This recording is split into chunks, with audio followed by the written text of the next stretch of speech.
அபிராமி அந்தாதி பாடல் 4.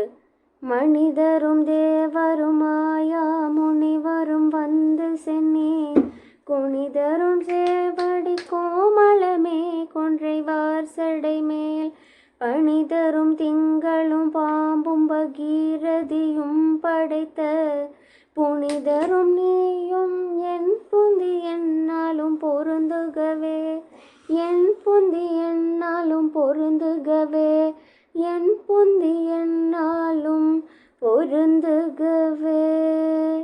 பொருள்: மனிதர்களும் தேவர்களும் பெருமை மிக்க முனிவர்களும் வந்து தழை தாழ்த்தி நின்று வணங்கி போற்றும் செம்மையாகிய திருவடிகளையும் மெல்லியல்பும் கொண்ட கோமலவல்லி அன்னையே, கொன்றை கண்ணியை அணிந்த ஜடாமகுடத்தின் மேல் பனியை உண்டாக்கும் சந்திரனையும் கங்கையையும் பாம்பையும் கொண்ட தூயனாம் சிவபிரானும் நீயும் என் சிந்தையை விட்டு எந்நாளும் நீங்காமல் பொருந்தியிருப்பீர்களாக என்பதே. இப்படி அடுத்த பாடலை கேட்க எங்கள் சேனல் வர்ஷா அட்வென்ச்சர் சப்ஸ்கிரைப் பண்ணிக்கோங்க.